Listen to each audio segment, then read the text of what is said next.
Je vais officiellement en fait lancer cette rencontre enseignant-entreprise, donc filière menuiserie aluminium, donc au titre du campus des métiers et des qualifications transition numérique et écologique dans la construction. Je suis Séverine Bastard, directrice des projets, innovation et chargée de la coopération, formation initiale et enseignement supérieur à la FFB Île-de-France-Est. Pour cette rencontre, je serai accompagnée de Pascal Javerzac, inspecteur en charge de la filière au rectorat de Créteil. Pascal, tu veux nous... Oui, bonjour à toutes et à tous. Oui, donc, comme vous l'avez dit, je suis Pascal Javerzac, IUN, en sciences et techniques industrielles au sein de l'Académie de Créteil, en charge notamment de la filière qui nous concerne aujourd'hui, de la menuiserie aluminium d'air. Merci Pascal. Avant de passer la parole à Olivier Lefebvre, qui est notre copartenaire sur cette action, un petit mot de la profession, parce qu'effectivement, donc la construction connaît des mutations de fond, des mutations liées à l'environnement, donc à la protection de la planète, et des mutations liées au numérique, ce qui renforce l'attractivité et le sens de notre travail pour nous-mêmes et plus encore pour les jeunes. Le sujet de la formation est vraiment une action qui se mène en commun, d'où l'objectif et l'enjeu de ces rencontres directes et d'échanges entre les enseignants et les entreprises, parce qu'il n'y a pas de formation, il y a de la co-formation. C'est vraiment ce à quoi on croit à la fédération, donc une co-formation entre les établissements de formation que vous représentez aujourd'hui autour de la visio et les entreprises. Donc pour faire des progrès aujourd'hui, il faut effectivement pouvoir échanger, pouvoir se rencontrer et se dire en fait quels sont nos besoins, nos attentes et nos problématiques à tous, établissements de formation et entreprises. Ensemble, on veut vraiment mettre en place une collaboration fructueuse entre nous tous, et c'est tout aussi l'objectif du campus des métiers et des qualifications que l'on coporte avec l'Académie, l'Université Paris-Est de Créteil et les établissements de formation partenaires de ce campus. Voilà, pour moi, j'en ai fini sur le mot d'accueil. Je suis ravie de ces échanges. Et puis, n'hésitez pas, voilà, tout au long de la présentation, à poser les questions, à intervenir de manière à ce que, voilà, on se nourrisse et surtout, on puisse effectivement poser des pistes ensemble de travail sur le sujet de la filière menuiserie aluminium. Olivier Lefebvre, je te passe la parole. Bien, bonjour à tous. Donc merci Séverine. Donc nous nous retrouvons effectivement dans un temps d'échange qui a existé par le passé et que nous apprécions tout particulièrement. Il nous a donné plein d'idées de coopération et c'est d'ailleurs, on peut le dire, presque de là que le campus est né. Donc un grand merci au campus dont nous sommes tous fiers de relancer ces rencontres. Ce campus qui n'est pas une simple signature entre différentes parties et dont les ambitions se délitent avec le temps, mais au contraire, nous sommes tous embarqués dans un projet collectif qui ne fait que s'amplifier, que se structurer, qui nous amène d'ailleurs à bousculer nos propres organisations pour trouver les souplesses, l'agilité, les clés pour avancer sur des solutions concrètes, pragmatiques et qui ont vocation à rendre service à tous, organismes de formation, EPLE, CFA, mais aussi et bien sûr entreprises, branches professionnelles, rectorat, conseil régional Île-de-France et puis tous nos partenaires. Nous avons chacun nos propres enjeux, nos propres difficultés et nos propres politiques aussi à mener. Et le campus nous a permis de se fixer des objectifs clairs et ambitieux ensemble. Renforcer les liens qui nous animent dans le continuum orientation, formation, emploi, travailler l'attractivité des filières, développer des projets communs, développer des partenariats de territoire, de proximité, enrichir nos réflexions quant aux propositions d'évolution de la carte des formations, enrichir et actualiser nos pratiques en classe. Autant de sujets qui justifient pleinement l'importance de se parler des métiers, de leurs enjeux, de leur actualité et bien sûr de leurs perspectives. C'est bien la nature de ces échanges, aussi je vais me taire rapidement pour laisser libre cours à cette rencontre et je remercie vivement donc la FFB Île-de-France-Est de les permettre, particulièrement Séverine pour tout l'engagement et le travail qui a été fait en ce sens. Merci aux intervenants et bienvenue à tous. Je vais passer la parole à Diane Boulmier, donc notre intervenante. Et avant, une petite information, puisque nous sommes la dernière rencontre ce matin, il y a près de 200 participants qui ont pu participer à l'ensemble de ces 7 rencontres. Donc, vous faites partie de ces presque 200 participants. C'est quand même important à noter, voilà, sur ce type de rencontre. Diane, je vais vous laisser la main pour partager votre présentation. Merci Séverine. Bonjour à tous.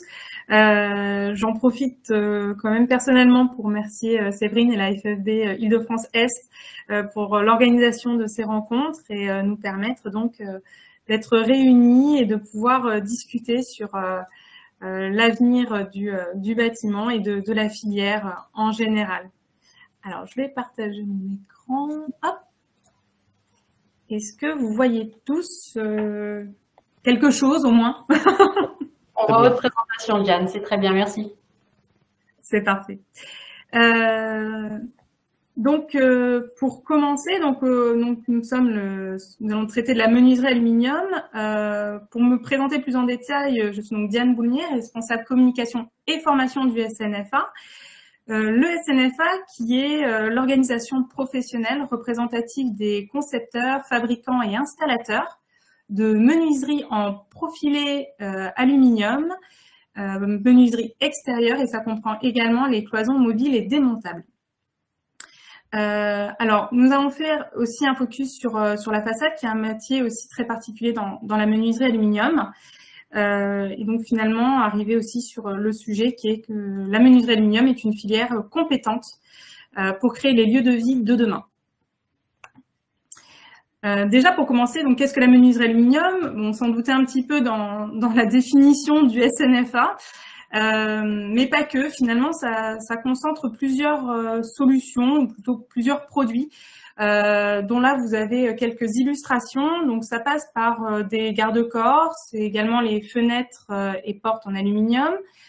C'est également des vérandas, des pergolas, bien évidemment les façades, hein, les murs rideaux qui font la signature des bâtiments, tout comme les garde-corps, et donc les cloisons mobiles et démontables.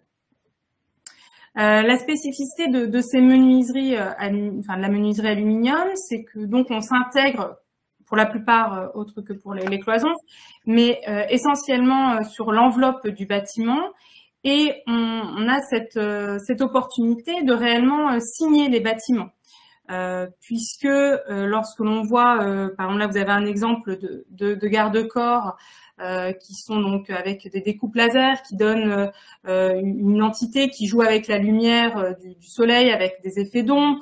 Vous avez les façades aluminium qui jouent aussi avec ces parois vitrées et qui signent finalement les bâtiments.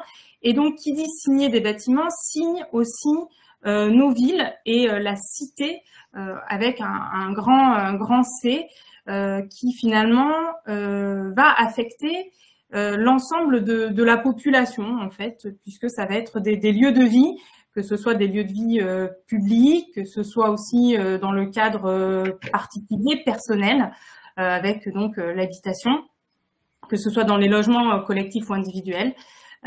Et finalement, ça signe aussi les bâtiments de l'intérieur, je pense notamment plutôt dans le cas du tertiaire, avec donc ces cloisons. Donc voilà un petit peu la diversité donc des produits, des solutions qui existent quand on parle de menuiserie aluminium. Voilà, on ne fait pas que référence aux fenêtres.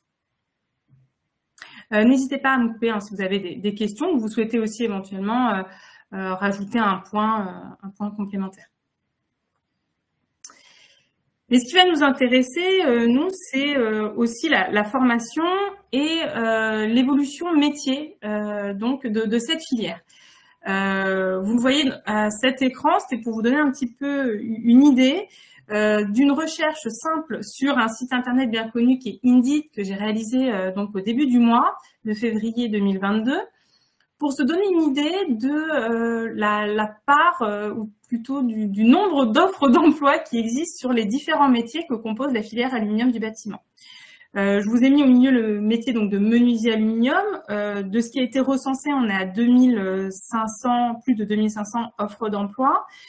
Sachant que nous aussi, en interne, on a mené une enquête auprès de nos membres du SNFA et on arrivait aussi à peu près à ce chiffre. Donc, je pense qu'on est très, très en deçà des réelles demandes, puisque la menuiserie aluminium a aussi cette propriété d'avoir des entreprises de toute taille, c'est-à-dire autant des TPE, des PME que des ETI, voire des grands groupes.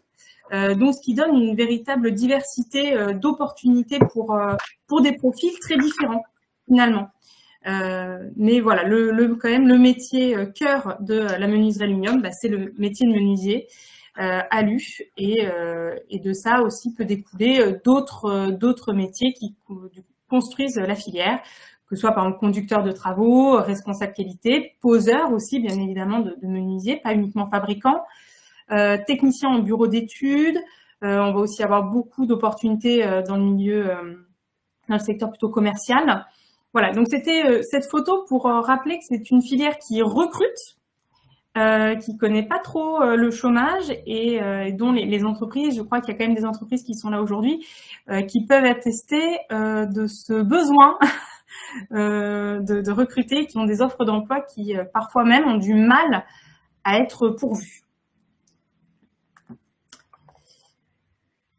Et finalement, donc, comme je vous le disais, par la diversité donc, des profils d'entreprise, c'est une filière aussi qui lie véritablement la tradition et la modernité. Donc, c'est aussi ce qui nous intéresse aujourd'hui, puisque ce sont des compétences qui se sont adaptées au fil des évolutions, donc déjà du marché, mais des produits qu'elle propose, que ce soit à travers la digitalisation, mais aussi l'intelligence artificielle, les aides à la vente. Donc, je vais rentrer un petit peu plus en détail. C'est une filière donc avec un authentique savoir-faire qui a aussi cette chance de pouvoir avoir un maillage territorial très très vaste, que ce soit en France métropolitaine, mais aussi dans ses outre-mer. C'est un savoir artisanal parce que déjà c'est un geste, c'est de la fabrication qui peut se faire en atelier. C'est du montage, c'est de la fabrication où on peut décomposer, c'est-à-dire qu'on a déprofilé, on rajoute une paroi vitrée, on rajoute de l'isolation, enfin des matières isolantes, on rajoute des vis et en gros, paf, un peu comme du mécano, on a nos menuiseries aluminium. Ce qui est un savoir-faire et une technicité très intéressante, puisqu'il y a vraiment ce geste et il y a peu de métiers où oui on peut l'industrialiser, oui on peut accompagner avec du digital, de la numérisation, mais finalement on a quand même besoin de l'humain pour toucher et affiner finalement le produit. Comme ça se fait, j'ai envie de dire manuellement, de manière artisanale, le champ des possibles est infini. C'est vraiment des produits qui se font sur mesure. Donc, il y a vraiment j'ai presque envie de dire, un talent aussi derrière qu'il faut mettre en avant. Comme je vous l'ai présenté, donc il y a aussi un éventail de produits. Rentrer dans la menuiserie aluminium, c'est c'est une possibilité de faire des fenêtres si on est intéressé par l'enveloppe, faire des fenêtres, des portes, voire même aller au-delà par des façades, créer des blocs façades ou du rideau. C'est pourquoi pas travailler sur des extensions de l'habitat avec des vérandas et notre mesure des pergolas, c'est des cloisons si on a plutôt envie de travailler sur l'aménagement intérieur, mais aussi des garde-corps avec aussi la sécurité et toutes les règles et normes qui s'appliquent à donc ces différentes solutions. Donc il y a un éventail qui est relativement large et qui donne aussi des opportunités aux jeunes et aux personnes qui veulent rejoindre la filière de pouvoir évoluer aussi au fil de leur parcours professionnel dans différents secteurs, tout en restant dans la filière. C'est aussi plus de 7000 entreprises qui sont donc réparties sur tout le territoire, comme je vous l'expliquais, avec des tailles très différentes. Si un profil préfère travailler dans une petite structure plus familiale, dans un atelier plus artisanal, être en contact aussi direct avec ses clients, pouvoir gérer son temps, c'est possible. Si une personne veut travailler dans une structure déjà un peu plus implantée, plus conséquente, avec plus de personnes, d'équipes et donc aussi plus de services, c'est possible aussi. On a de très très belles ETI. Et puis après, si on veut monter en groupe, c'est également possible. Donc, encore une fois, l'éventail est très large. Des entreprises sont présentes partout en France. Il y a une mobilité qui est possible sans problème, avec aussi des possibilités d'aller vers l'étranger. Voilà, donc puisque c'est vraiment un savoir-faire, c'est un savoir-faire artisanal. Donc, une fois qu'on a le toucher et la technique, finalement, peu importe où vous la pratiquez. Même s'il y a quand même un savoir très particulier en France, notamment sur la menuiserie aluminium. Et concernant le marché, c'est vraiment pas un marché qui périclite, bien au contraire, puisque on estime à 5,2 milliards d'euros. Et là, je ne parle qu'une estimation faite sur le marché de la façade, des fenêtres et des vérandas. Donc, vous voyez, il manque encore tout un pan de cloisons, garde-corps, etc. Donc, vraiment, ça donne une idée que c'est un marché en plus qui est en expansion et qui est vraiment en croissance. Et donc, qui dit croissance, dit aussi investissement. Donc, c'est aussi une filière donc d'avenir. Oula, excusez-moi, c'est parti tout seul. Qui est aussi intégrée, où on intègre la numérisation et la digitalisation finalement dès la conception. C'est-à-dire que aujourd'hui, le menuisier aluminium ou la personne qui rentre dans la filière a aujourd'hui des outils qui sont plus aussi, on va presque dire artisanal que le geste peut induire. On est vraiment avec des applications, que ce soit sur smartphone ou sur tablette, où le professionnel peut directement se déplacer chez le client, lancer son application, faire une simulation en temps réel, pouvoir montrer à son client, voilà, vous voulez une fenêtre, on peut la changer, on peut mettre différents coloris, ça se fait d'un claquement de doigts, ce qui donne aussi une autre dimension au métier. Quand il y a quand même aussi un effet waouh lorsque vous êtes sur votre tablette, parce qu'il y a différentes technologies que je vous ai mis en dessous, c'est la réalité virtuelle, la réalité augmentée et les maquettes immersives. Donc la réalité virtuelle, c'est globalement, c'est à peu près l'image que vous avez sur votre droite.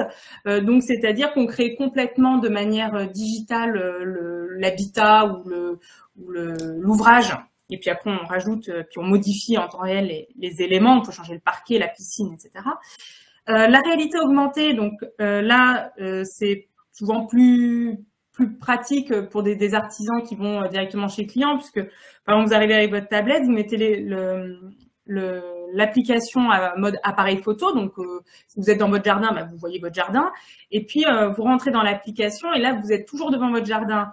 Devant votre maison, vous appuyez sur un bouton et là, vous avez une véranda qui se construit avec les dimensions qui s'intègrent directement dans votre façade.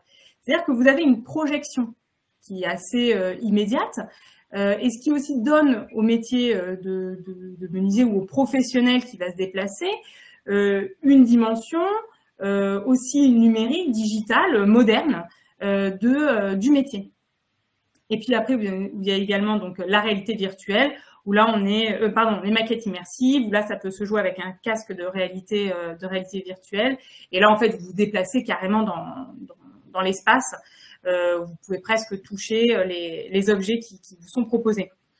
Donc il existe des choses déjà avant même de fabriquer, pour donner envie donc de passer le cap en quelque sorte de la vente. Déjà il existe des outils où la digitalisation et où la numérisation est déjà intégrée, où déjà des professionnels et des industriels ont travaillé sur ces applications. Et puis bon, une fois qu'on a fait son choix du produit à confectionner, on passe à la fabrication. Et là aussi, il y a une véritable numérisation de la profession. Il y a des machines qui sont automatisées, des machines à commande numérique, des outils pour permettre, pour faciliter en fait le quotidien de ces professionnels. pour éviter la pénibilité. Il faut savoir que la menuiserie aluminium n'est pas une filière très pénible. Le profil aluminium est léger. Il existe aussi des outils type ERP pour organiser les entrepôts de stockage de profilés. Donc presque, par exemple, je prends l'exemple d'une véranda. Vous savez que vous allez produire une véranda lambda X. Vous cliquez sur votre machine que vous faites celle-là avec telle dimension. C'est la machine qui vient chercher directement les profilés. Supposons que vous commencez votre journée de travail à 9 heures. Sur votre table de travail, vous pouvez avoir quasiment tous les outils. Ça passe des vis, des parois, des bons vitrages, des bons profilés, tout ce dont vous avez besoin. À 8h55, c'est quasiment déjà sur votre table. Donc, déjà pour travailler, il y a aussi beaucoup de choses qui s'automatisent et qui sont numérisées. Autre point, pour les charges un petit peu plus lourdes, déjà il existe des machines qui peuvent porter, transporter, déjà qui évitent des charges inutiles et qui abîment aussi le corps. Mais il existe aussi des exosquelettes qui sont utilisés sur certains sites.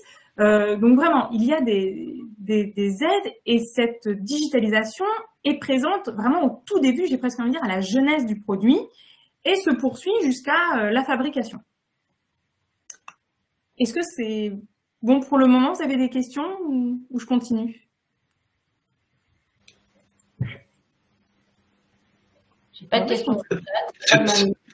Allez-y. Alors, je continue. Donc ça, c'est de la conception, mais pas que.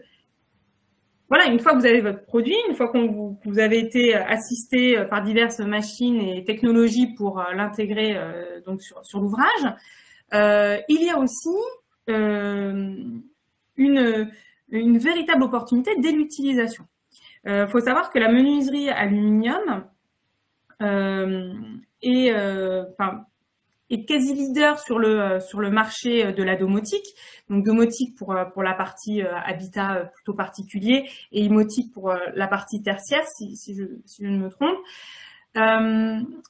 Et finalement, la menuiserie aluminium a cette réactivité aussi du produit même d'extrusion qui permet en fait d'avoir des profilés sur mesure très rapidement et donc d'intégrer des technologies type la domotique, donc des connectiques et des câbles électriques ou des petits moteurs déjà très rapidement dans les profilés et dans la structure, dans les châssis.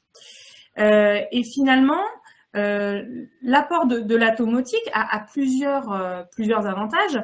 C'est que finalement, on transforme l'ouvrage en véritable optimisateur, j'ai presque envie de dire, de performance, que ce soit en termes de sécurité, de confort, de ventilation, mais aussi de thermique.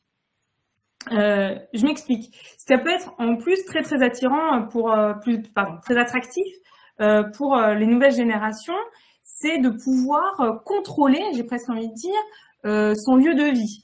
C'est-à-dire qu'aujourd'hui, avec la domotique, il est possible de réaliser des scénarios assez incroyables. C'est-à-dire que vous êtes sur votre lieu de travail, vous habitez à 20 km vous travaillez à 20 km de votre maison. Puis je sais pas, vous voyez que le vent tourne, et puis vous avez laissé votre store que vous aviez laissé ouvert parce que pour avoir un peu d'ombre, on va dire dans votre salon et éviter et permettre le contrôle d'apport solaire et qu'il ne fasse pas trop chaud quand vous rentrez. Puis vous sentez que le vent se lève pendant votre pause café, vous prenez votre téléphone et hop, vous pouvez remonter le store. Ça passe aussi sur quand il commence à faire chaud en été, vous baissez pareil les volets roulants ou les protections solaires toute la journée, et puis vous rentrez un peu tard, vous les remontez, et puis vous pouvez aussi ouvrir la fenêtre un peu dans le salon, un peu dans la chambre, etc. pour créer des scénarios de courant d'air et d'aération, de ventilation, et qui va créer finalement presque on va dire une climatisation naturelle avec ces effets de courant d'air.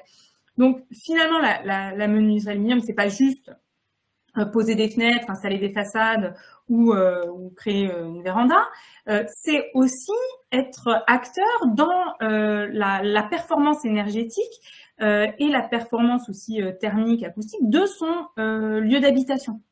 Lieu d'habitation ou aussi après bureau, ça marche également dans le tertiaire. Donc, la filière a réellement un coup à prendre en termes aussi d'information et de promotion de la filière, puisque la menuiserie aluminium peut apporter en fait ces solutions. Et c'est important en fait que ce soit su, et surtout que ça peut donner envie à des jeunes ou des personnes qui souhaitent se reconvertir, qui veulent mixer aussi l'apport technologique, qui ont ce goût aussi de créer des scénarios, qui ont envie d'aller un petit peu plus loin. Voilà, ce sont des métiers qui sont techniques. Il faut avoir des compétences et des connaissances en thermique. Ça passe aussi en conseil sur le choix du produit à mettre, à installer en fonction de l'orientation de l'habitat, comme tu sais, pour faciliter la ventilation, faciliter l'apport solaire. Voilà, finalement, la menuiserie aluminium a cette propriété en fait déjà intrinsèque, de par des profilés fins, donc et robustes, d'avoir donc des grandes parois vitrées, faire entrer la chaleur et le soleil de manière très naturelle, et puis lorsque c'est contrôlé par des protections solaires et un peu de domotique, comme je vous disais, pour faire ces pics d'évaluation, ces moments d'aération, on a des opportunités pour aussi faciliter la qualité et le bien-être en fait des occupants dans l'habitat en fait. Donc c'est donc tout ce qui est numérisation, digitalisation, comme je disais, ça se suit jusqu'au bout de la chaîne, c'est-à-dire même à l'utilisation, même à l'emploi direct. Donc, comme je disais, c'est par conséquent une filière qui est donc très active dans la transition énergétique et écologique. Comme je vous l'expliquais, elle contribue donc à l'amélioration des performances énergétiques du bâtiment. Comme j'expliquais avec ces parois vitrées, la chaleur rentre et comme vous pouvez la contrôler, forcément en hiver, ça vous permet de faire aussi des économies de chauffage. Puisque si votre bien sûr habitat est bien isolé, la chaleur qui rentre, après vous fermez bien et ça circule. Le bien-être des résidents, des occupants par cet apport naturel de lumière. La préservation des ressources naturelles, parce que travailler l'aluminium dans le bâtiment, c'est travailler aussi un matériau qui a des propriétés très intéressantes sur un plan écologique aussi, puisque c'est un matériau qui se recycle à l'infini sans perdre de ses propriétés. Et ce qui est aussi très très intéressant, c'est-à-dire que vous avez donc du gisement naturel, parce que c'est un produit, c'est une matière qui existe naturellement, l'alumine dans la croûte terrestre, donc sur notre terre à très forte concentration, hein, donc là-dessus on n'en manque pas. Et ce qui est intéressant, c'est que bon, vous en avez fait l'extraction, vous le transformez après en aluminium, en billette et puis après en profil aluminium. Et puis, une fois que c'est installé, finalement, vous avez aussi un gisement d'aluminium, donc de matière, j'ai presque dire matière première secondaire, qui est déjà installé dans les bâtiments. Vous savez qu'une menuiserie aluminium a une durée de vie entre 30 et 50 ans, et si on passe sur du 50 ans, il faut penser à changer le vitrage entre deux. Et puis, donc, vous avez donc sur vos bâtiments déjà existants, vous avez de l'aluminium qui est déjà posé et qui, lorsqu'il va être démonté, va être directement réintégré dans la création d'autres profilés tout neufs. Donc, c'est aussi un matériau qui est intéressant de se dire qu'on a du gisement posé qui est en attente d'être réutilisé. Donc, on a aussi cette économie circulaire, on a cette circularité aussi dans le produit, en fait, dans le matériau même aluminium. Par ailleurs, c'est aussi autre atout, il contribue à la préservation, à la diversité, mais aussi à la rénovation du patrimoine architectural français.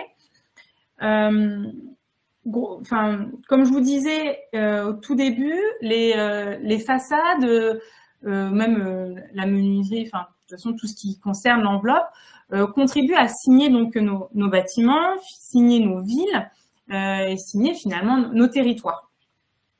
Vous savez, quand on parle de certaines villes, parfois on les représente par des bâtiments. Il y a des bâtiments remarquables dans certaines grandes villes.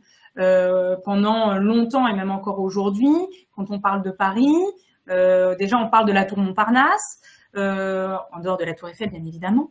Quand on a des touristes étrangers qui viennent à Paris et qui prennent quand même le RER et le métro pour se déplacer à la Défense, pour découvrir tous ces bâtiments qui sont chacun très différents, qui ont chacun une spécificité. C'est un matériau avec lequel les architectes peuvent vraiment jouer, peuvent vraiment faire voilà, explorer leur créativité et la mettre et la concrétiser, la mettre en application.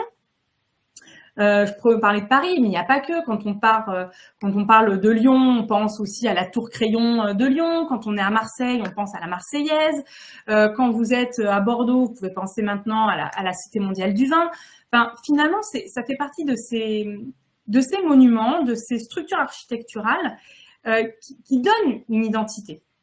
Et pareil, lorsqu'on a des monuments historiques qu'on souhaite aussi rénover et qu'on souhaite aussi améliorer leur performance thermique et énergétique, il est possible de rajouter, sans toucher à la structure même qui souvent est en pierre ou avec des matériaux très historiques hein, qu'il faut pas dégrader, on peut quand même rajouter une façade légère qui va permettre donc déjà qui va pas dénaturer le bâtiment puisque il y aura beaucoup de verre, donc on va pouvoir voir quand même l'architecture derrière et en même temps assurer une meilleure isolation. Donc finalement la menuiserie d'aluminium intervient à différents moments de l'histoire, que ce soit par de la création, par du neuf ou dans de la rénovation. Sans compter que ça peut passer sur des bâtiments tertiaires, comme aussi le rendre accessible pour des particuliers ou pour de l'individuel. Et donc, en plus de ça, même si je reviens sur le point du matériau recyclable, il contribue aussi à maîtriser l'empreinte carbone, en fait, pendant tout le cycle du bâtiment. Déjà par sa durée de vie longue, que son gisement en attente est déjà dans nos villes lorsqu'il est déjà installé, et surtout, autre propriété, c'est que pour le refondre sur de l'aluminium déjà créé, existant, etc., le refondre, on n'a besoin que de 5% d'énergie par rapport à l'énergie initiale qu'on avait besoin pour sa première fusion. Donc, finalement, on dépense très très peu d'énergie à le refondre. Donc, ce qui contribue aussi à réduire l'empreinte carbone et à réduire en fait son impact sur un plan plus écologique. Vous avez des questions sur cette partie-là? Alors, je continue. Donc ça, c'était vraiment la photo donc de la filière aluminium plutôt marché, usage. Je vais faire quand même un focus sur le métier de menuisier aluminium puisque c'est véritablement la pierre angulaire de la filière. Typiquement, en termes de formation, on a déjà donc 3 formations typiques qui portent son nom, menuisier aluminium vert, que ce soit en CAP, BP ou Bac Pro. C'est un métier qui a quand même une véritable expertise, notamment technique, avec quand même des connaissances en thermique, en acoustique, en sécurité, avec aussi les nouvelles réglementations. Il a vraiment son coup à prendre à donner également des conseils très pertinents et très justes dans la conception, voire dans la rénovation d'ouvrages. C'est aussi un métier donc manuel, donc des fabrications sur mesure. Ça passe également par l'installation, par la pose, même s'il peut se faire aider aussi par des machines. Et donc voilà ce gros plus donc de conseils. Ce n'est pas qu'un faiseur, c'est aussi un conseiller, c'est un expert. Par ailleurs, il a une évolution de carrière assez large. Il peut rester salarié s'il se sent très bien dans son entreprise. Il peut également aussi devenir consultant, expert, changer aussi de métier. Mais comme il a déjà acquis des compétences, un œil, une technicité, le geste aussi, puis l'expérience. Hein, je veux dire, quand on essaie, quand on fabrique des choses, l'erreur est énormément source d'apprentissage et de progression. Et puis, si finalement il a envie de monter sa boîte, il peut être également entrepreneur. Chose qui est un petit peu plus rare en France, c'est la reprise des entreprises. Où là, finalement, comparé à d'autres pays de l'Europe, notamment, par exemple, je pense à l'Allemagne, où il y a une véritable culture de reprise d'entreprise. En France, c'est encore assez à la marge. Donc, il y a aussi un travail de communication peut-être à faire auprès de ces personnes qui sont bien dans leur entreprise, où le chef d'entreprise part parce qu'il a envie de prendre sa retraite, tout simplement. Et parfois, c'est dommage quand c'est des belles entreprises qui ont déjà 30 ans, 40 ans, qui s'arrêtent parce que elle n'a pas trouvé de repreneur, parce que éventuellement des salariés de l'entreprise n'ont pas souhaité reprendre le flambeau. Donc voilà, mais c'est aussi possible en étant menuisier après de monter sa propre affaire. Et puis c'est aussi des compétences, un niveau d'études, donc qui va autant du CAP à la licence, puisque les métiers de la façade ont leur licence, management et ingénierie des entreprises de façade, où il y en a 2 en France, une donc à Évry, à l'IUT d'Évry, et une deuxième qui s'est montée il y a 2 ans dans le Pays Basque à Anglet. Enfin, c'est pas le même paysage, mais voilà, donc c'est aussi des métiers qui évoluent. Puis après, bon, si vous voulez passer conducteur de travaux, rien ne vous empêche en continuant votre petit parcours de passer aussi sur du master, voilà, c'est possible aussi. Donc, comme vous me présentez, c'est aussi donc menuisier aluminium, avec aussi des possibles évolutions, avec aussi la possibilité sur certains métiers d'ailleurs de faire pas envie de dire le yo-yo, mais de pouvoir alterner, d'être maîtreur, je sais pas, une partie du temps, et puis après repasser en atelier, participer à la fabrication. Ça peut aussi passer quand on est sur des structures qui ont et sur des projets aussi qui ont besoin de prototypes, de passer aussi à la fabrication, tester le produit. Il existe même pour des métiers comme menuisier alu, vous pouvez aussi être testeur, je vais presque dire crash testeur. Donc vous avez des menuiseries et puis on les pousse à bout pour tester leur résistance et pour qu'elles passent les différents tests. Donc il y a vraiment un champ d'application de ces métiers-là qui est vraiment très très large. Travailler en bureau d'études, travailler en extérieur, travailler plutôt au bureau. Si on a envie, si on est plus à l'aise avec plus commercial, on peut être être technico-commercial, chargé d'affaires. Si on est plutôt pointilleux, qu'on aime bien la précision, on peut être responsable qualité. Voilà, finalement, voilà, si après on est un peu plus créatif, on peut être concepteur, dessinateur.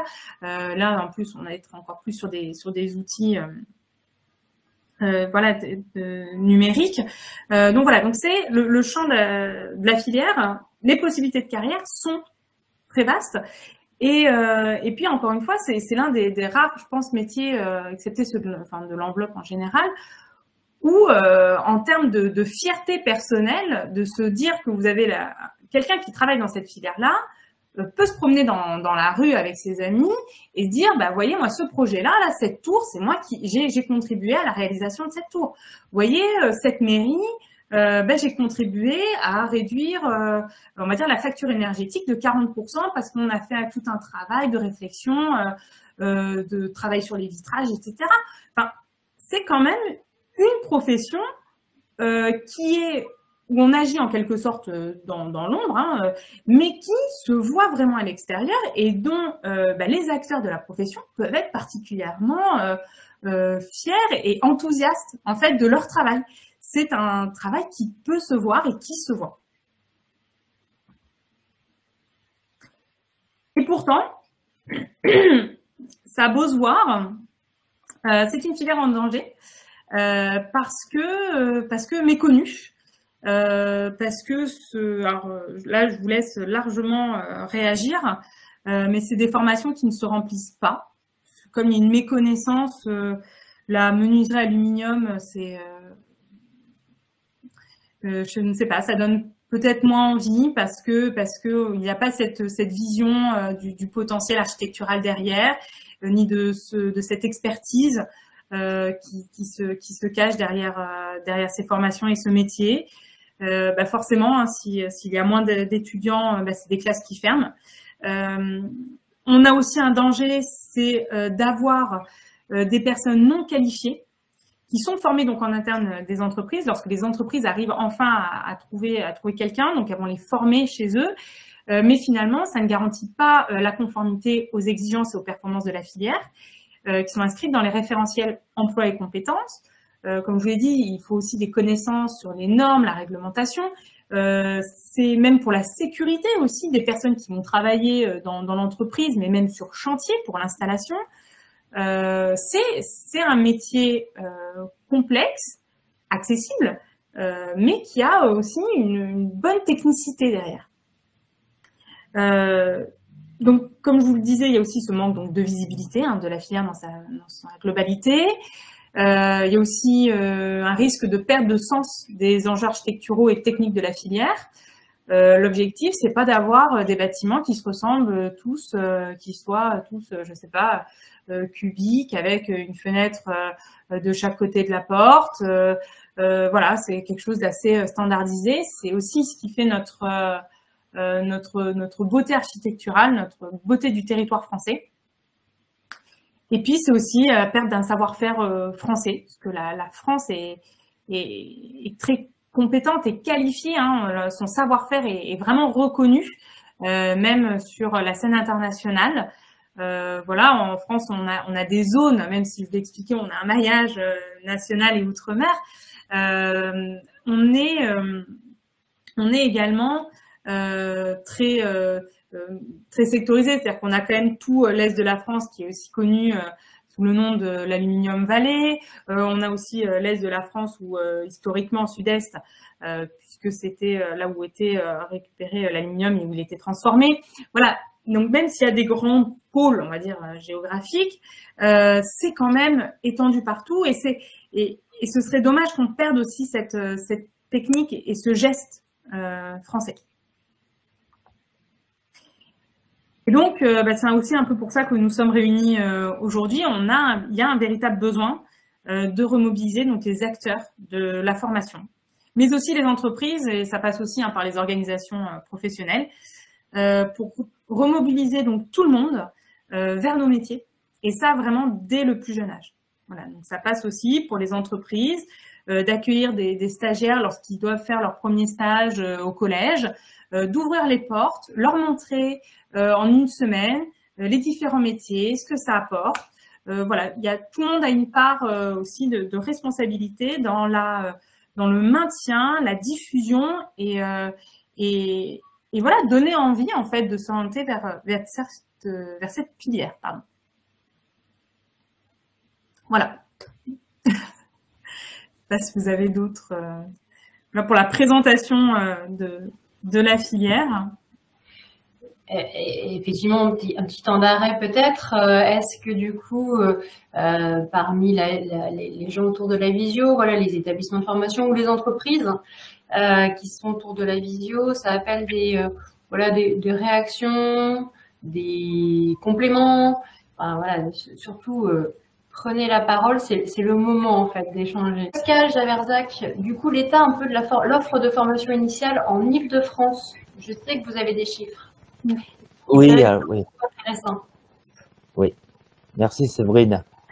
Donc, sur la région Île-de-France, donc nous préparons donc au CAP menuiserie aluminium verre. Il y a 3 organismes de formation, 3 établissements de formation. Je parle de l'Académie de Créteil, Versailles et Paris, indépendamment. Ça représente chaque année pour les sortants, grosso modo, avec le Greta, ça représente 31 personnes diplômées au niveau CAP, premier niveau de qualification. 31 personnes en Île-de-France pour le CAP. Concernant le bac pro menuiserie aluminium verre, donc là, on a 3 établissements de formation, 4 établissements de formation, Paris, Créteil, Versailles, et ça représente 25 sortants diplômés, 25 sortants avec le baccalauréat professionnel. Et puis, bien sûr, il y a le BP MAV, un établissement de formation, 9 sortants. Environ, c'est une moyenne. Là, c'est vraiment des chiffres précis parce que ce sont des chiffres 2022. En fait, je me suis basé sur les inscriptions. Sur les inscriptions et les résultats de 2021. Voilà. Donc, je répète, juste parce que c'est toujours compliqué d'intégrer tous ces chiffres quand on les a pas sous les yeux. 31 personnes au CAP, 25 pour le bac pro, 9 personnes pour le BP. Voilà. De toute manière, je vois comme ces 5 chiffres. établissements de formation, au sens large. CFA, établissement public. Voilà. Et ça peut être le Greta aussi. Donc, on a une marge de progression, on a un boulevard, quoi. Ouais, on peut le comprendre comme ça, oui. Je vois qu'il y a des entreprises autour de la table. Alors, du coup, j'aimerais bien entendre les entreprises sur voilà, les évolutions de votre métier, sur le lien que vous avez ou pas d'ailleurs avec les organismes de formation, les établissements de formation, donc lycée ou CFA ou IUT, parce qu'effectivement, il y a aussi des niveaux d'enseignement de formation supérieure. Déjà, peut-être sur l'évolution du métier, sur les attentes, les besoins en recrutement. Oui, juste au niveau de l'évolution des diplômes, voilà, il y a un CAP MAV qui est en cours de rénovation, qui va entrer en application au mois de septembre 2022, dans 6 mois. Voilà. Et qui prend en compte, bien sûr, tout ce qui est exigence énergétique, environnementale et la prise en compte des enjeux de la transition numérique, c'est-à-dire par rapport à vos attentes, suite au constat qui a été fait au rapport d'opportunité des branches. Voilà. J'y intègre aussi la Fédération française des produits verriers, qui ont participé aux travaux. Du coup, vous disiez sortie de ce CAP, c'est 2022. Oui, c'est la rentrée septembre. Avec on peut raisonnablement penser que va s'en suivre la rénovation du baccalauréat professionnel. Décliné toujours pareil sous forme de bloc de compétences, mais je ne veux pas rentrer dans les détails. Voilà. Et qui prend vraiment en compte les évolutions et les exigences actuelles. C'est ça qui est intéressant effectivement pour les entreprises là autour de la visio, c'est d'entendre que ces référentiels de formation donc, sont en train d'évoluer à court terme, donc ça c'est une bonne nouvelle. Et du coup, voilà, peuvent prendre en compte ces exigences. Pascal Gillet, je vois que tu es revenu parmi nous. Moi, on prend souvent des stagiaires, nous chez nous, et le petit défaut qu'on rencontre, c'est qu'en fait, on les prend en stage et derrière, ces jeunes, on les retrouve jamais on ne peut pas les employer en fait derrière. On ne les retrouve plus sur le marché de l'emploi. Donc, le sentiment que j'ai, c'est qu'ils rentrent dans ces filières plus par défaut que par choix en fait. Et c'est pour ça que la présentation vient de faire Diane de la SNFA. Elle est bien, elle est intéressante, elle est valorisante. Et moi, j'ai le sentiment que ces présentations-là, il faudrait qu'elles soient faites dans les collèges, peut-être dans les lycées. Vous avez raison, madame. À ce que les jeunes soient motivés vers ces filières et non pas orientés dans ces filières plus par défaut que par choix. Oui, vous avez raison, ça rejoint tout à fait les propos de mon collègue, M. Lefebvre. Voilà, une véritable collaboration entre le milieu professionnel et les établissements au sens large. D'accord. Et je pense, sans rentrer dans les détails, Olivier, mais que la famille de métiers peut nous aider justement, au-delà de la découverte, à acquérir des compétences communes, mais vraiment de valoriser cette filière-là. Oui, avec les nouveaux dispositifs qui sont mis en œuvre. Voilà. Comme ça a été présenté, effectivement, il y a plein de métiers, il y a plein d'évolutions pour un jeune qui est motivé et vraiment branché par ce métier, il n'y a pas de raison. Ah oui. Et quand vous les avez en stage, Madame Gaston, comment vous les sentez ces jeunes?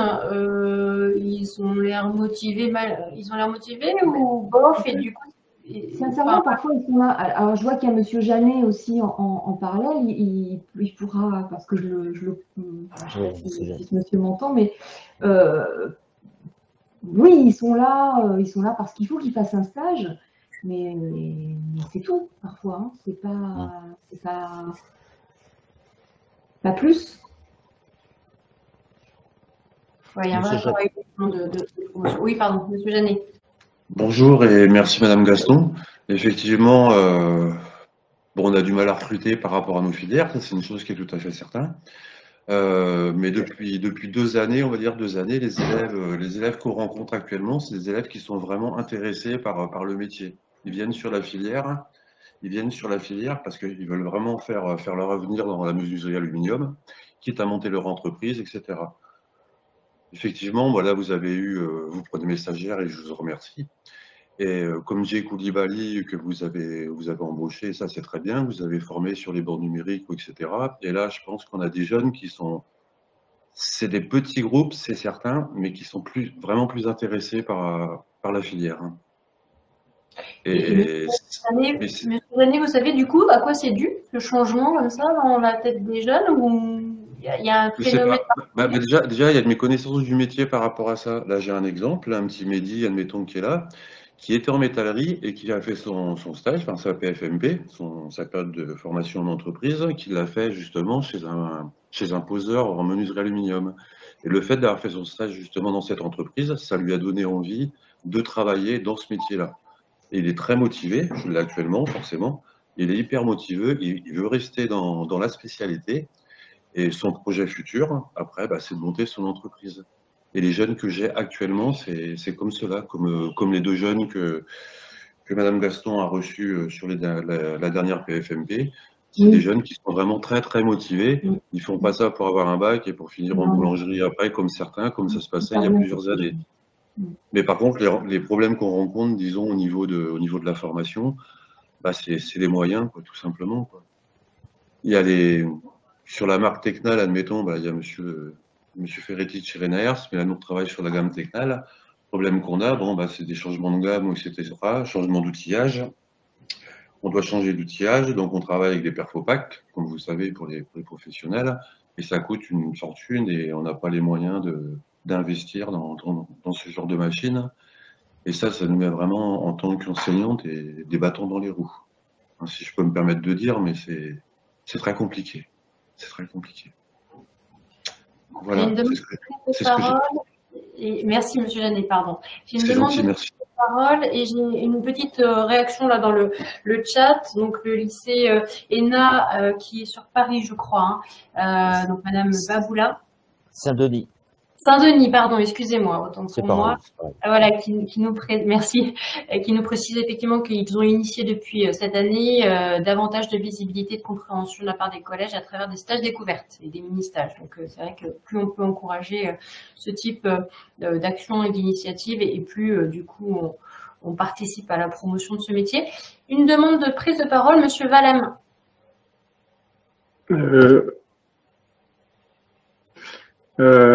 Oui, donc hier, donc Fadal Valem, Socotec, donc je suis référent national Socotec façade légère, mais j'ai été également responsable bureau d'études d'une entreprise de serrurerie métallerie, l'entreprise du Temple à Paris, pendant 10 ans.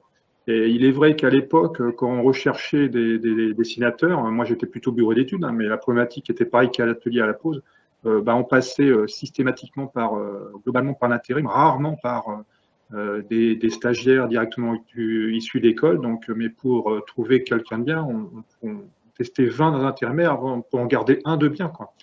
Mais à l'époque, l'apprentissage était beaucoup moins développé. Je pense que c'est une bonne chose. Après, je pense que encore plus l'aluminium que la métallerie. Hier, il y avait la réunion métallerie. Le côté glamour, entre guillemets, de l'aluminium, ça effraie peut-être un peu les jeunes en disant si c'est pour faire des fenêtres carrées et qu'on va mettre dans le trou, ça ne fait pas forcément rêver.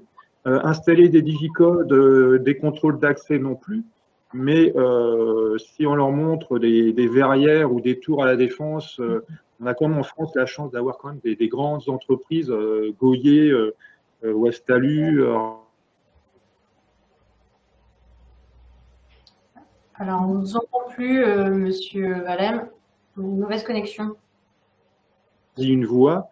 Globalement, la métallerie, l'aluminium, c'est quand même, j'allais dire, c'est le même combat, c'est quand même des métiers de niche très intéressants, très variés, où effectivement, comme l'a été présenté, tout le monde peut trouver sa place.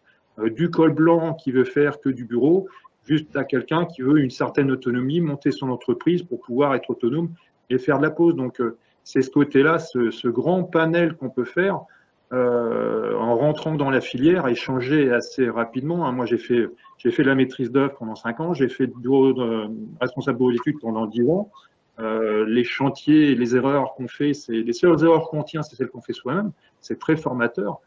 Ça fait 15 ans que je suis contrôleur technique et je vois passer des plans, des sujets. Donc, après, juste pour intervenir, le tout numérique, c'est vrai, c'est la démarche actuelle. Le problème, c'est qu'on a comme des systèmes, c'est pas Rainer qui dira le contraire, on a des systèmes quand même très kit. C'est-à-dire que l'aluminium, encore plus que la métallerie, on raisonne surtout en kit. L'entreprise du temps, par exemple, je pense que toutes les entreprises qui fabriquent de la menuiserie aluminium, ça a été soulevé par la personne qui a intervenu avant moi, globalement, quand on choisit une gamme, on choisit les outillages, on choisit la méthodologie, et rares sont les entreprises qui peuvent se permettre de travailler aussi bien du Renners, du Schuco, du Tecnal. Donc, c'est un peu ce côté kit qui enlève peut-être un côté glamour à l'aluminium, contrairement à la métallerie, même si maintenant, globalement, on n'a quand même que 3 gamistes acier européens. Donc, c'est un peu ce côté kit qui peut être moins glamour vis-à-vis des étudiants. Mais après, globalement, actuellement, les façades sont devenues de plus en plus intelligentes. On leur demande de plus en plus de choses, d'intégrer beaucoup d'exigences, l'incendie, la sécurité aux chutes, la sécurité des personnes, le sismique, j'en passe et beaucoup d'autres. Ça devient très dur de fabriquer de nos jours, les façades, mais ça représente quand même les parts de marché jusqu'à 25-30% sur un bâtiment.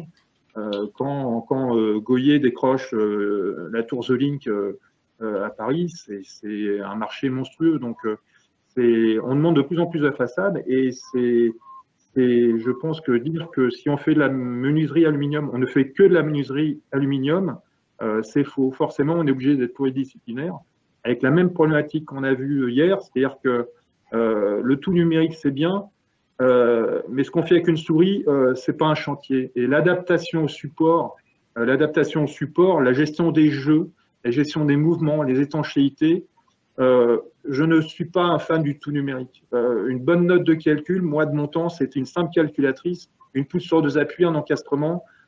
Si déjà on ne sait pas analyser le schéma statique, je pense qu'au niveau des écoles, il faut que vous expliquiez le schéma statique. Savoir calculer derrière, maintenant il y a des outils qui sont très percutants, très performants, mais revenir à la base, un moment, ce n'est ni plus ni moins qu'une force pour un bras de levier. Je vous assure qu'on explique ça à des ingénieurs qui sortent de l'école actuellement, et ça fait un peu mal quand même, alors que c'est quand même la base. Et mon retour d'expérience, insister sur le vent. En analyse de risque, quand on fait une façade, alu, acier ou verre, l'analyse de risque commence par le vent. Voilà, donc c'est un peu mon intervention. Donc, je suis contrôleur technique, mais je n'ai pas oublié d'où je viens. J'ai été responsable bureau d'études alu miroiterie. Donc, c'est les problématiques que je vois, moi, de terrain, quoi. Merci, M. Valem. J'ai 2 demandes de prise de parole. Alors, dans l'ordre, hein, j'ai M. Gromet qui souhaiterait prendre la parole. Alors, sauf s'il y a des réactions, mais voilà, je vais d'abord donner la parole aux demandes. Donc, M. Gromet et ensuite Madame ou M. Barcina. Excusez-moi, je ne sais pas si c'est M. ou Madame. C'est Madame Barcina, on est collègues, mais je pense qu'elle a levé la main pour la même chose que moi. Donc, on est enseignants tous les deux en BTS en enveloppe du bâtiment au lycée de Benjamin Franklin à La Rochette, à côté de Melun. On est collègues avec Monsieur Janet. Alors, voilà, on est dans la continuité. Il a les CAP, les bacs pro, puis nous, on est sur le BTS. Je n'ai pas vraiment de réaction par rapport à ce qui vient d'être dit. Après, c'est vrai qu'on pourrait discuter un petit peu du contenu ou le fait de modéliser la réaction par rapport aux efforts, par rapport à la formation. Bref, je voulais juste réagir, nous, par rapport à dans cette idée de continuité avec l'entreprise, parce qu'on a une spécificité sur notre BTS qui est donc, on n'est pas sur la fabrication, mais on est sur des chargés d'affaires qui vont être dans la conception et dans le suivi de chantier. Et on a cette spécificité où on a la première année qui est en initiale, la deuxième année en alternance, donc on est en recherche d'entreprise. Et c'est vrai que le lien avec le SNFA, il faut qu'on l'ait. Et je voulais juste noter un petit peu cette difficulté qu'on a parce qu'on a des référents. Notre lycée, on a 2 entreprises référentes et c'est vrai qu'on a du mal à communiquer ou avoir des rapports parce que, évidemment, ces entreprises-là, elles sont prises par leur travail, etc. Mais c'est vrai que vous soulignez tout à l'heure le fait que les entreprises doivent être aussi acteurs là-dedans, dans la formation, dans l'accueil des jeunes. Et c'est vrai que je pense qu'il faut aussi ne pas hésiter à rappeler à vos adhérents que il faut aussi aller vers les écoles. C'est vrai qu'on essaie de les solliciter, mais c'est vrai qu'on a du mal un petit peu à avoir du retour. Donc c'est juste par rapport à ça. Mais oui, c'est compliqué. Alors après, nous, c'est encore plus spécifique parce qu'on n'est pas que spécifique façade, menuiserie. On fait l'étanchéité du bardage, mais c'est vrai qu'on a en général toujours quelques élèves, 2-3 élèves qui sont là-dedans et qui s'épanouissent et qui font de belles carrières. Donc voilà, c'est des parcours intéressants. Voilà, je voulais juste noter ça, ce lien avec le SNFA qu'il faut qu'on essaie de rapprocher un petit peu ces liens-là. Mais je pense que Madame Barcina, je vais lui laisser la parole, mais je pense qu'elle voulait dire la même chose que moi à mon avis.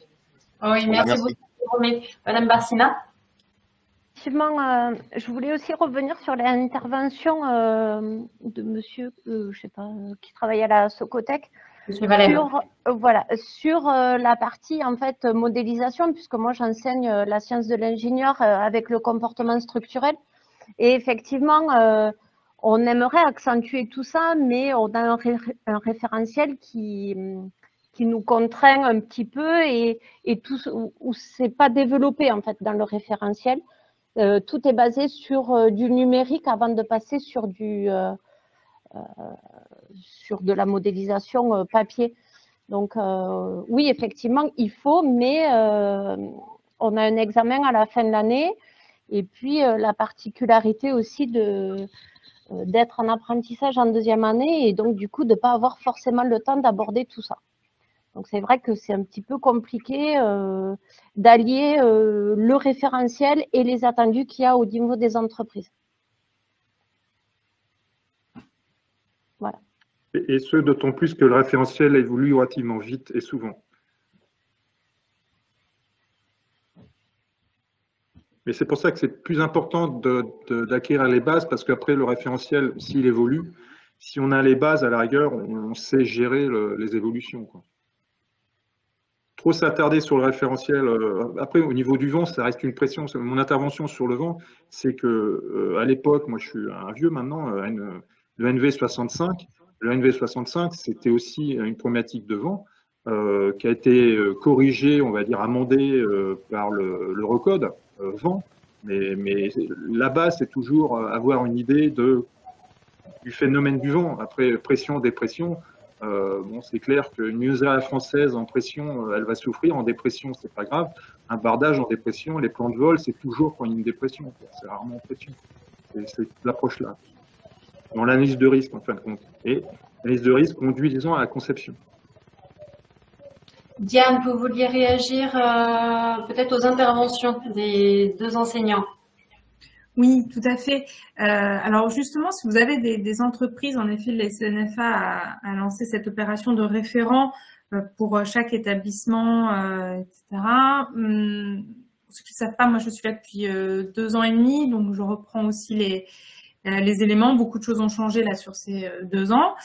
Par contre, en effet, si vous avez des contacts avec des entreprises qu'elles vous répondent pas forcément, envoyez-moi un mail avec le nom des boîtes et je les appellerai moi personnellement pour aussi voir si y a des gens dans leur entreprise qui n'ont pas bougé, en fait, déjà s'assurer que le contact est bon et voir aussi comment on peut recréer du lien et faciliter les échanges. Voilà. Et c'est valable aussi pour tous les autres établissements qui sont présents ce matin. N'hésitez pas à me renvoyer un mail et je referai une passe auprès de mes membres et mes adhérents. Et une petite précision aussi sur ce BTS. Alors en plus, je le connais bien puisque je l'ai fait accoucher ce BTS quasiment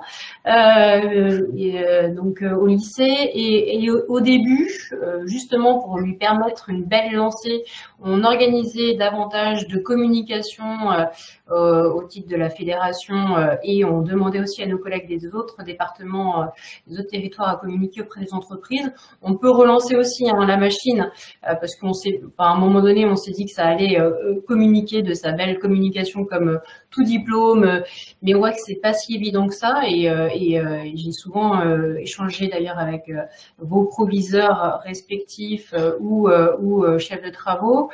Néanmoins, voilà, on sent que ça mérite quand même de nouveau une communication auprès des entreprises et on est, enfin voilà, on tient notre responsabilité entre guillemets et en tout cas assumer cette communication pour effectivement ce diplôme qui répond vraiment à un besoin des entreprises, mais encore faut-il voilà qu'elle se rappelle que ce diplôme existe sur un territoire quand même où ça va, c'est de proximité. Voilà, il y a quand même des choses à faire et là-dessus, je veux bien aussi reprendre cette entre guillemets responsabilité, ou en tout cas relancer la communication avec plaisir. Alors attendez 2 petites secondes. Donc j'ai Pascal Gillet. Alors Pascal Gillet, je l'ai au téléphone du coup de l'IUT de Sénart parce qu'il a un problème de micro. Donc je vais te mettre en voilà le son. On t'écoute, Pascal. Très bien, merci. Bonjour à tous, j'ai un problème technique de micro, mais on a trouvé une solution intermédiaire. Donc, je travaille à l'IUT de Sénart-Fontainebleau. Nous avions un projet intéressant avec le lycée La Rochette, puisque nous voulions ouvrir une licence orientée enveloppe du bâtiment et aluminium façade. Nous n'avons pas réussi cette année parce que c'est comme ça, on n'a pas pu, on s'est peut-être pris trop tard. Toutefois, nous avons quand même recruté des jeunes de BTS de cette filière et curieusement, ces jeunes n'ont pas poursuivi avec une entreprise de l'enveloppe. Ils ont changé de secteur, je ne sais pas pourquoi, mais j'avais l'impression qu'ils n'ont pas, enfin, j'ai eu l'impression qu'ils n'avaient pas la volonté, la motivation pour continuer dans la filière. Donc, ils sont repartis soit dans le gros œuvre ou soit dans l'administratif, la maîtrise d'œuvre. Ça, c'est le premier constat. Ça, c'est un peu dommage. Bon, voilà. Alors, il y a des évolutions de diplôme aussi. Le DUT disparaît et le BUT est ouvert. Et puis, il y a un parcours du BUT, c'est-à-dire donc qui va arriver en 3e année de BUT, qui va s'appeler un petit peu, qui va s'appeler réhabilitation. Alors le nom exact, c'est RAPEB. Et ce parcours, effectivement, il pourrait être orienté très enveloppe, puisqu'en fait, c'est la réhabilitation, c'est de l'amélioration de l'isolation, et souvent, ça peut être une solution. Et je pense qu'il y a peut-être une ouverture dans ce parcours BUT 3 pour aussi peut-être motiver des jeunes et retrouver des jeunes qui vont vouloir travailler dans ce domaine. Dernière chose, nous essayons aussi de prendre contact avec la licence d'Evry pour peut-être redynamiser cette licence et pour, au lieu de faire 2 licences, il vaut mieux en faire qu'une et puis la redynamiser. Mais malheureusement, on a du mal à les contacter, ils ne répondent pas, enfin, ils sont pas volontaires peut-être, je sais pas. Voilà l'état des lieux pour l'IUT, mais avec des fenêtres qui s'ouvrent, je pense, surtout avec le BUT 3, qui équivaut en fait à la licence professionnelle, où un parcours peut être en rapport avec l'enveloppe. Le but dont tu parles, Pascal, c'est, tu dis RAPEB, il apporte un autre nom aujourd'hui ou Ce BUT, c'est un nouveau diplôme puisque le DUT disparaît et est remplacé par le BUT. Donc actuellement, nous avons accueilli la première année. L'an prochain, nous ouvrons le BUT 2 la 2e année. Et ensuite, en BUT 2, les jeunes vont se spécialiser et choisir un parcours. Donc il y a 4 parcours, un parcours bâtiment, un parcours travaux publics, un parcours bureau d'études et un parcours réhabilitation et amélioration des performances environnementales des bâtiments. Donc ce parcours, nous avons étudié ce parcours et je pense qu'il y a des rapports avec l'enveloppe bien sûr et puis avec la licence d'Evry aussi. Donc il y a des leviers qu'il faut utiliser je pense. Et moi, c'est juste une question, parce que là, on parle du coup BTS. Vous aviez les chiffres, Monsieur Javerzac, sur les CAP Bac Pro BT. Est-ce que vous avez les chiffres du BTS enveloppe? Même si j'ai conscience que l'enveloppe, c'est pas que la filière MAV, mais bon, dans le doute. Oui, alors, non, j'ai pas les chiffres, madame. Alors, J'ai vu qu'il y avait un BTS avec parcours mixte à La Rochette, enveloppe du bâtiment, mais voilà, je ne sais pas combien il y a d'étudiants. Allô? Vous m'entendez? Oui, bien, pardon, je vais couper mon micro. Oui, pardon, oui. Non, j'ai pas les chiffres, mais peut-être que les collègues enseignants de La Rochette pourront répondre. Moi, il y a vraiment depuis tout à l'heure, Monsieur Grosmet. Oui, non, ou Madame Barcina, c'est elle qui gère un peu tout ça, donc elle va mieux répondre, comme je vois qu'elle a levé la main. Oui, alors effectivement, sur les 3 académies, Paris, Créteil, Versailles, il y a 4 établissements.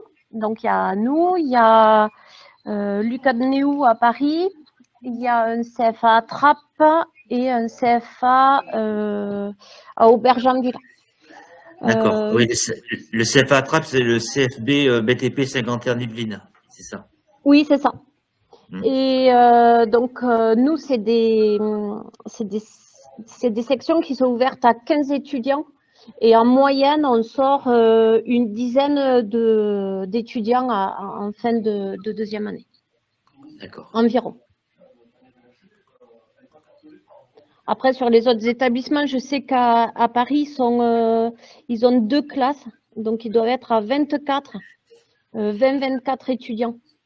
Oui. Et eux, ils sont en initial sur les 2 années. Et puis, les 2 CFA en apprentissage sur les 2 années.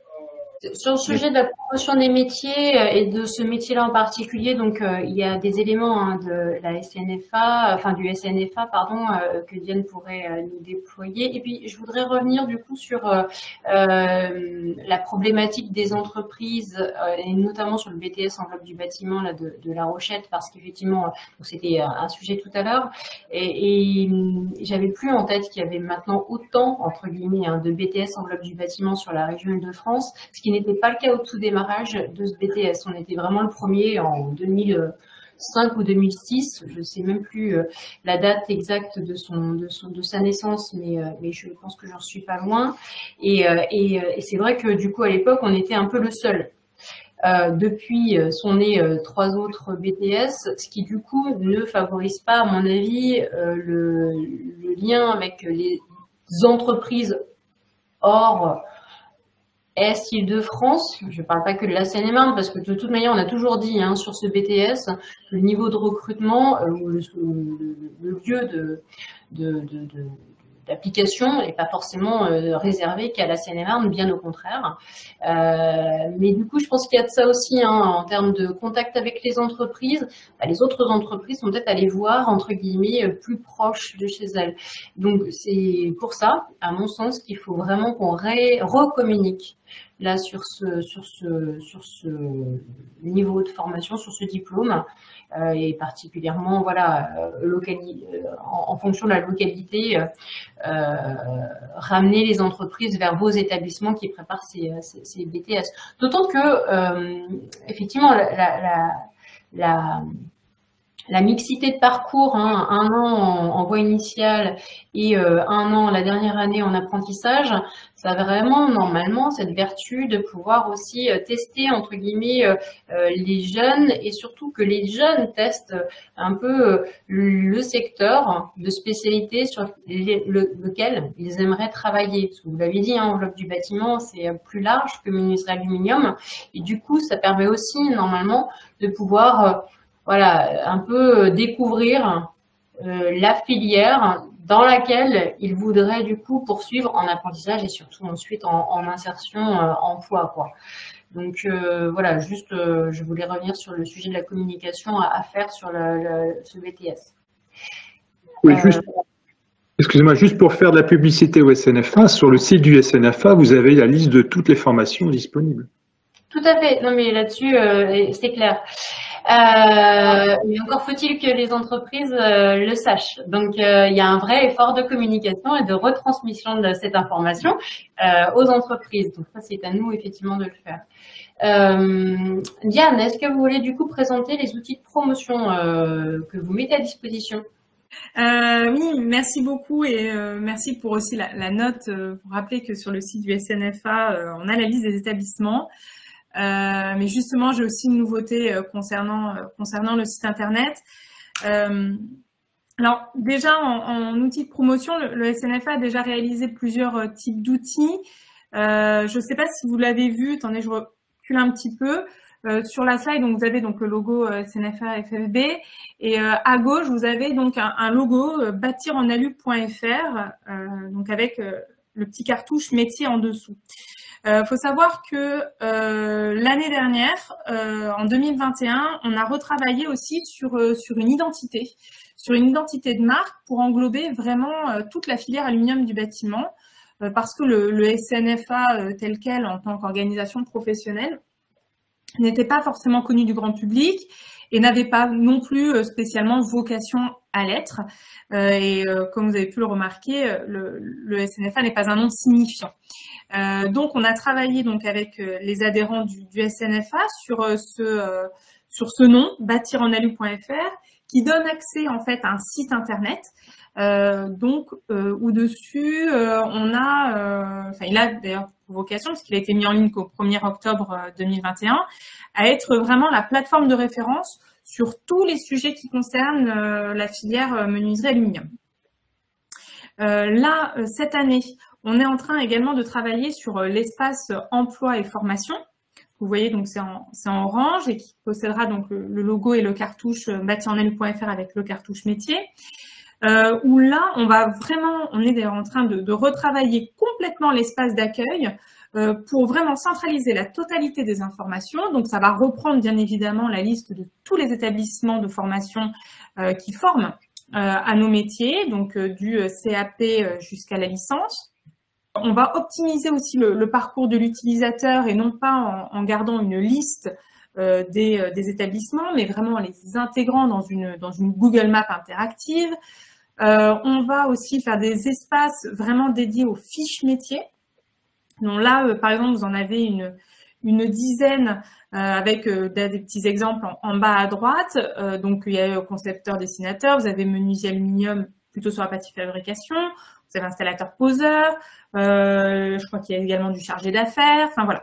Donc déjà des fiches qui sont bien faites, colorées, très synthétiques, avec du texte, mais juste ce qu'il faut, qui intègrent autant des compétences que ce métier-là impose, mais aussi des savoir-être.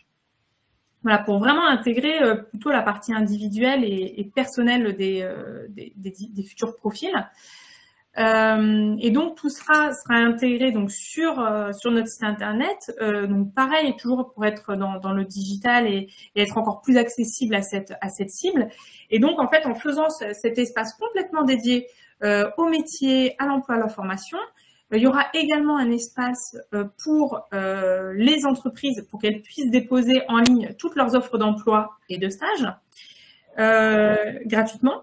Je précise parce que c'est très très important, gratuitement et sans forcément s'inscrire, ça se fait, c'est complètement ouvert à tous, mais aussi pour les personnes qui cherchent un emploi ou les jeunes qui cherchent un stage ou un contrat en alternance, quel qu'il soit, apprentissage ou professionnalisation.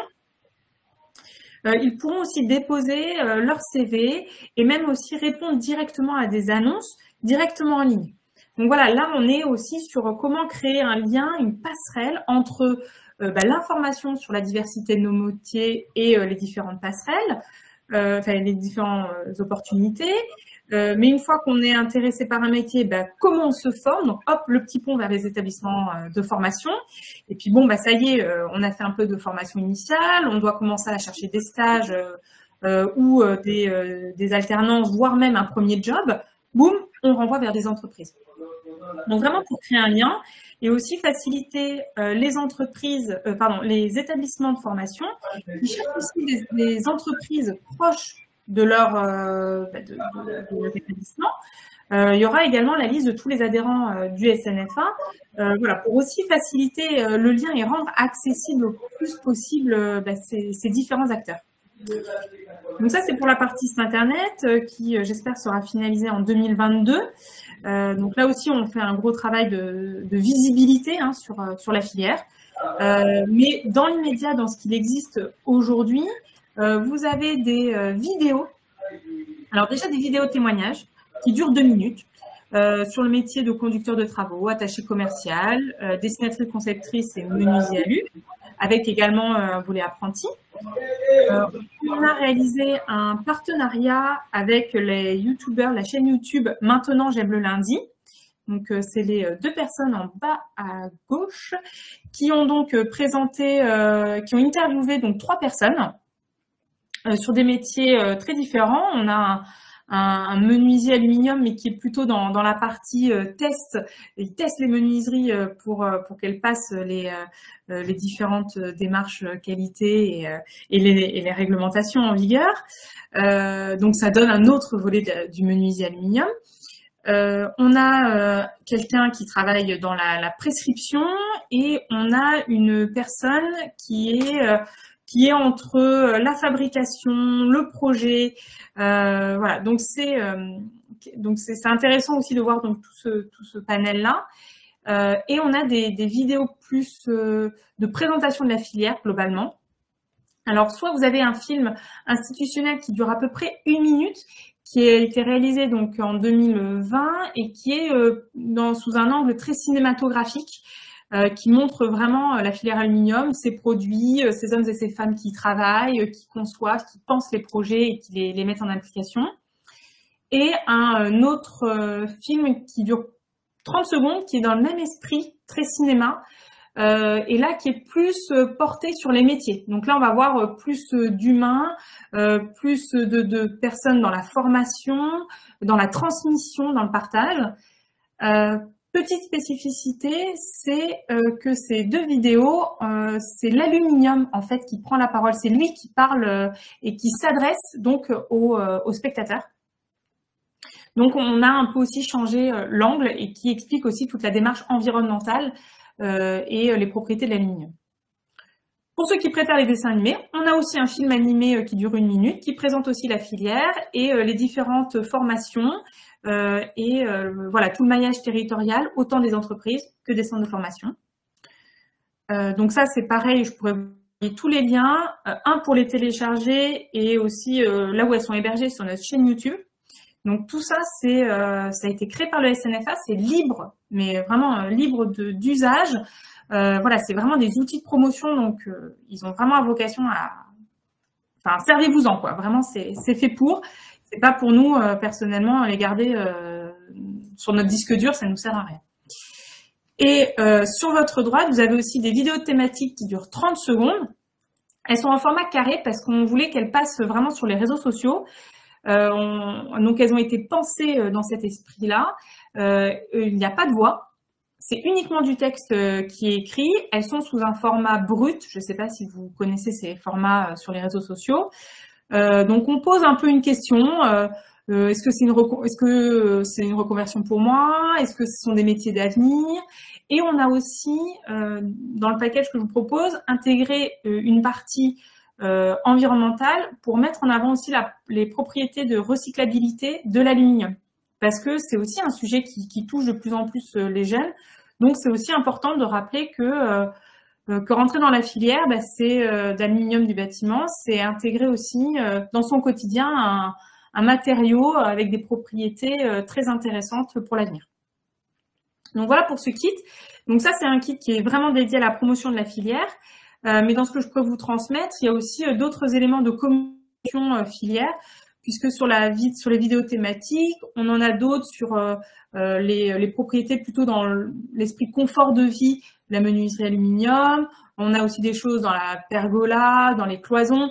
Voilà, c'est sur d'autres thématiques, mais je pourrais quand même tout vous communiquer. Mais en tout cas, sur tout ce qui nous concerne vraiment formation pure, là, vous avez ce package-là. Tout ce qui peut être utilisable, diffusable auprès des enseignants et entreprises, donc libre de droit pour abuser de la diffusion, de la communication, n'hésitez vraiment pas à me les transmettre et je leur retransmettrai parce que voilà, c'est même sur des thématiques techniques, hein, au contraire, c'est vraiment des ressources presque entre guillemets pédagogiques ou en tout cas documentaires techniques utiles. Vraiment, c'est avec plaisir. ce sera fait. Je vais tout vous envoyer, les liens et les liens de téléchargement et les liens YouTube.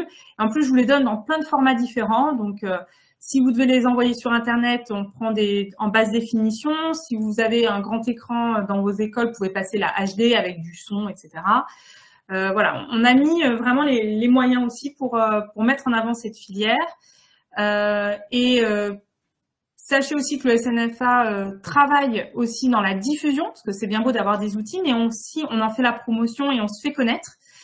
Donc là, depuis 2020, donc depuis 2 ans, on fait de la publicité sur l'ONICEP, sur le site de l'ONICEP, sur le site de l'étudiant et du CIDJ.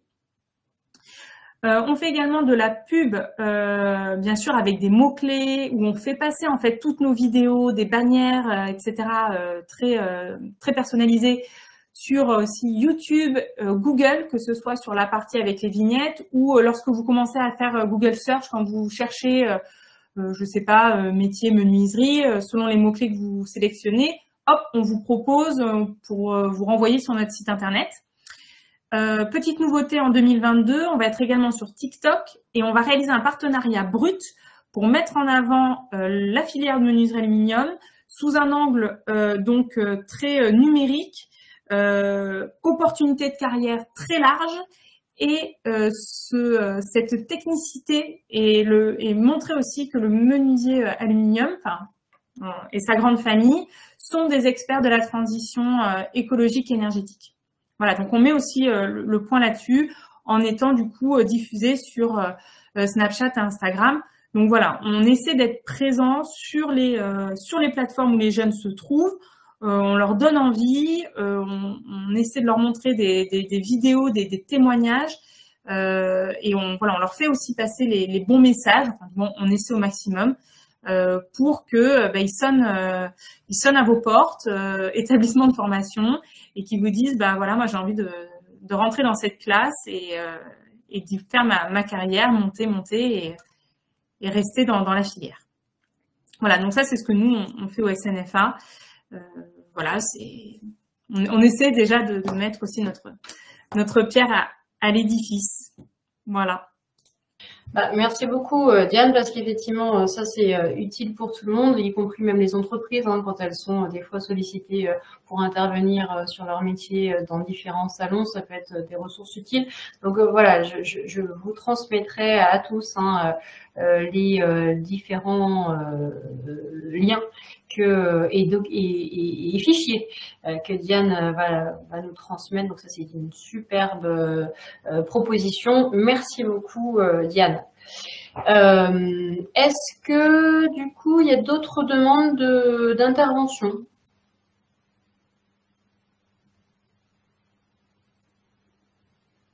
Ça vous a laissé bouche bée, hein. C'est vrai que on sent que ce syndicat s'est complètement donné en termes de communication, donc on pourra plus dire. Et en plus, ils ne sont pas avares de les diffuser. Donc à un moment donné, charge à nous de les multidiffuser.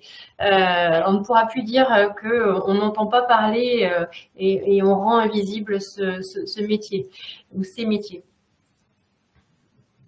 Et peut-être même pour finir sur la communication, il y a 2 ans, on s'est aussi réinventé avec cette nouvelle signature qui, je pense, va rester encore quelques années, qui est donc avec l'aluminium. L'avenir se profile bien. Et à destination des jeunes, c'est avec l'aluminium, votre avenir se profile bien. Donc voilà, c'est pareil, c'est des petites phrases un peu clés, mais qui font leur effet et qui marquent aussi l'engagement de la filière aussi vers cet avenir, quoi. Ce boulevard qui s'ouvre à ces jeunes et à ces professionnels quand ils rentrent dans la filière, c'est plein d'opportunités. Tout à fait. Donc voilà, n'hésitez pas, je referai peut-être un peu un point avec vous, parce que des fois, en fait, on fait beaucoup de choses dans une organisation et on pense pas à toutes les petites pépites que vous pourriez avoir. Donc je n'hésiterai pas à aller encore titiller Diane pour voir si elle n'a pas encore des petites choses dont elle nous aurait pas parlé et finalement qui sont intéressantes pour vous tous autour de cette visio et qui seront, je rassure Diane, aussi diffusées bien largement au-delà de nos participants d'aujourd'hui, de manière à ce qu'on puisse porter entre guillemets la bonne parole de ce beau métier. Il y avait une petite question tout à l'heure dans le chat que je me permets de relayer, Diane. Donc ce que vous avez présenté, notamment le site internet aujourd'hui, est-ce qu'il est bien en ligne? Alors moi je l'ai effectivement mis le lien du site internet, mais j'ai bien compris que il était encore en évolution. Il y a des éléments qui vont être encore rajoutés par rapport à ce que vous indiquiez. Et puis surtout aussi, puisque c'est tout l'objectif aussi d'un campus des métiers et des qualifications, on est en train de travailler là sur un site internet global, en tout cas qui permettra aussi de coordonner, ou en tout cas de remettre un peu dans un point un peu central, et ça participe du coup à la diffusion et la multidiffusion des outils de communication. Mais du coup, je me permettrai aussi de valoriser le lien vers ce site bâtirenabus.fr auprès du directeur opérationnel du campus et du prestataire surtout qui se charge du site internet, pour aussi créer du lien. Particulièrement sur ce sujet-là, ça c'est aussi important. Pascal Javerzac, je vous laisse la main. Oui, je vous remercie Madame Bastard. Juste pour demander à Madame Boulmier si c'est à vocation à diffuser son diaporama. Est-ce que je pourrais le diffuser ou pas du tout? Alors je vais juste le relire, checker, mais sinon je vois pas, il n'y a rien de confidentiel. D'accord, non, mais c'est la destination des établissements, c'est pour ça. Oui. Moi, juste un dernier point, donc avant de clôturer ces échanges, cette rencontre. Donc un dernier rendez-vous, parce que donc un cycle de 7 rencontres comme ça, filière par filière, ne peut pas se clôturer sans une réunion, une rencontre un peu plus transversale et globale. Donc on vous redonne tous rendez-vous, si vous le pouvez en tout cas, le 13 avril prochain, à l'occasion d'un colloque plénier organisé par le campus des métiers et des qualifications et ses partenaires, dont la FFB Île-de-France-Est, l'Académie, entre autres, pour prendre un peu de, alors pas de hauteur, mais de transversalité. Et alors, ça sera l'occasion du coup de faire une restitution de l'ensemble de ces 7 filières, de ces 7 rencontres de filières, voilà, pour donner à voir aussi un peu les ponts, les passerelles qui des fois sont à faire ou peuvent se faire entre les sujets, les pistes aussi qui ont été finalement des fois glissées ou qui peuvent être intéressantes à explorer davantage. Et là-dessus, effectivement, on va y travailler avec l'Académie suite à ce cycle. Et puis aussi, ça sera l'occasion d'avoir d'autres tables rondes, enfin des tables rondes sur des sujets un peu transversaux, justement à ces filières sur la thématique transition écologique et numérique, puisque c'est aussi le cœur du réacteur de notre campus des métiers et des qualifications.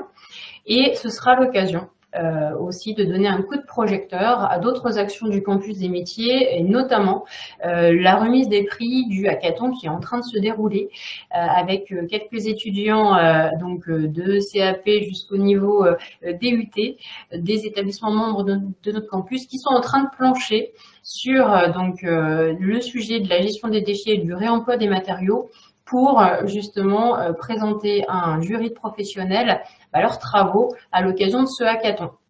Donc, ce sera un beau coup de projecteurs donnés sur ces jeunes et les établissements, et puis de nous retrouver en présentiel, parce que pour cette fois, on essaiera de le faire en présentiel à la Cité des Cartes à Champs-sur-Marne, parce que voilà, c'est un lieu pour nous, campus des métiers, voilà, porteur un peu de notre collaboration, même si la collaboration, elle se fait dans tous les établissements de formation et toutes les entreprises partenaires. Olivier Lefebvre, je te repasse la main pour clôturer avec moi ces rencontres.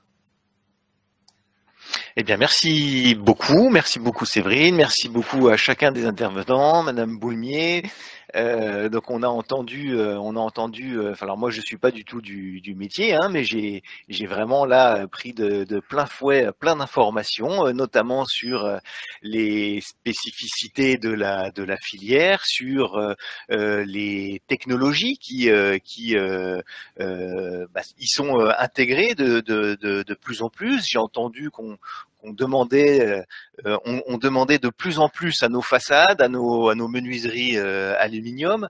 Donc je comprends là que voilà, il y a davantage de complexité, mais je perçois aussi sans doute que c'est autant de défis à relever qui peuvent effectivement être extrêmement enthousiasmants et du coup porter beaucoup d'intérêt pour nos élèves, et je pense que il y a là un vecteur d'attractivité dont cette filière a bien besoin, puisqu'il y a des besoins, et vous l'avez souligné. Ce qu'on a entendu aussi, c'est que c'est une filière, alors sans doute aussi à travers ces complexités grandissantes, qui a vocation à se tourner et à travailler en coopération, en collaboration avec les autres corps d'État du bâtiment. Je crois que là, c'est vraiment quelque chose qu'on a entendu à travers les sept filières. Donc là, si on n'a pas compris qu'il faut travailler ensemble, je pense que tout ça n'aura servi à rien. Merci beaucoup, Madame Boulmier, pour cet enthousiasme et cette filière que vraiment vous vendez et vous donnez envie. Voilà, on a eu des témoignages aussi, Monsieur Jeannet, notamment, avec sa vision positive, la relation constructive qu'il a su créer avec notamment l'entreprise de Madame Gaston. Je pense que voilà, là on a effectivement des élèves, et là aussi ça travaille l'attractivité, qui ont envie de travailler sur du concret dans des contextes réels, et ça nous invite tout ça à aller encore plus loin dans ces collaborations, pas uniquement pour les stages, pour les PFMP, mais aussi pour les échanges d'expertise, les soutiens au projet. Notamment, on a un chef-d'œuvre grâce à cette réforme de la voie pro, qui nous permet de travailler justement entre les différents corps d'État. C'est aussi l'esprit de la seconde famille de métiers, comme le rappelait très justement Pascal Javerzac. Et voilà, un chef-d'œuvre ou n'importe quel projet, chantier, école, etc. S'il mélange les expertises des différents corps d'État, s'il mélange les différents niveaux de qualification, bac pro BTS par exemple, on a vu qu'il y a encore du travail sur ces questions-là, et si les entreprises sont aussi à nos côtés pour nous donner des coups de main, des conseils, et soutenir ces projets, c'est parfait. C'est tout l'esprit de ces rencontres. Donc merci beaucoup à chacun d'entre vous. Merci beaucoup et bonne fin de journée à tous. Merci, au revoir. Au revoir. Merci beaucoup. Merci beaucoup. Merci, au revoir. Au revoir.